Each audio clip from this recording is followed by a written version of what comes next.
Hi everybody!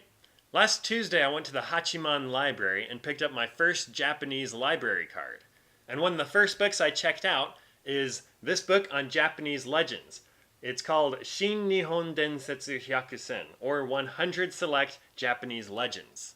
And so in the beginning of the book it talked about how in the past these legends were passed down by oral tradition.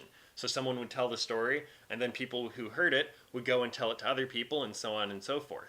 And so it was passed down, not written down, but all done orally.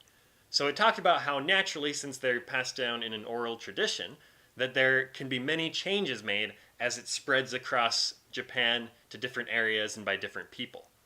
The legend I'm going to talk about today is a perfect example of how these changes in these legends can lead to many different versions of the same story.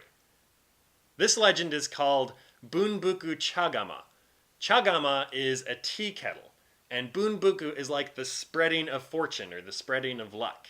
And so it's like a tea kettle that spreads fortune all across the land. If you do a quick Google search or YouTube search for Bunbuku Chagama, you'll end up with many variations of pretty much the same story. You have someone in trouble, someone helps that person in trouble. It turns out that person or thing was a tanooki, and they turn into a pot, which somehow ends up in the hands of a monk who then tries to cook some tea, I guess boil some water, and then the pot is like, oh no, it's too hot, and so it turns into a tanuki, goes running around the house, and ends up back with some poor person, and all in all, it ends up making this poor person super rich, because as a tanuki that looks like a pot, he can do tightrope things and do all sorts of cool things that everyone wants to see, and so he makes his own circus, and people pay money to see this pot tanuki.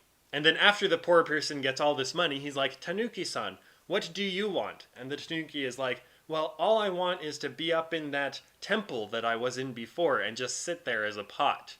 Which is kind of an odd request, but hey, tanuki want what a tanuki wants. So he goes up to the monk and he's like, hey, I have this pot tanuki. He won't cause any trouble. And the monk's like, oh, okay, let's take that and just put it in. And then the pot tanuki is still in that temple today.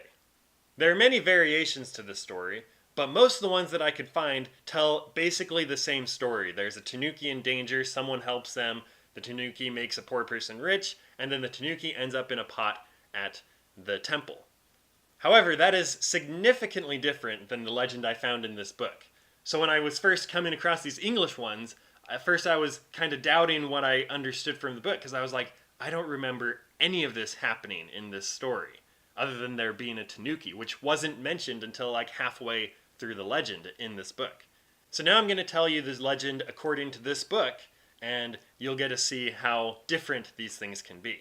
This legend starts out with a traveling monk named Dairin Shotsu, and when it starts getting dark, he runs into a young monk who asks to go along with them. And so he took a liking to this young monk, and so they started traveling together. And so the young monk's name is Shukaku. So Dairin Shotsu and Shukaku continue their traveling, and they end up creating Morin-ji, or Morin-ji Temple. And so the story then goes that the first monk, or Dairin Shotsu, ends up dying, and then so does the second monk. And so many generations of monks running this temple die, and new ones come, and then they die. But Shukaku lives past them all. So through this whole time of many generations, Shukaku is the only constant.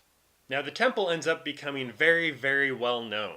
And so one day, there's a large gathering of monks who come and they're getting tea from these tea kettles.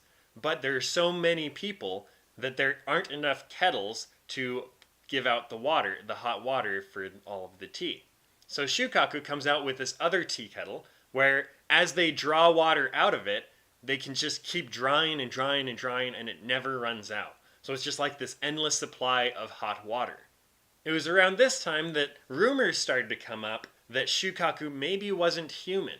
He had lived for hundreds of years apparently, and then he comes out with this tea kettle that you could just draw from endlessly.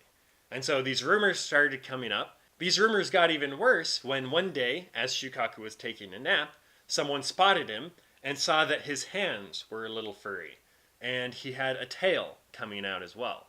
And so the rumors got even worse, and rumors were spreading, and so he later comes out and says, "Look, everyone, I am not a human. Surprise. I am a tanooki."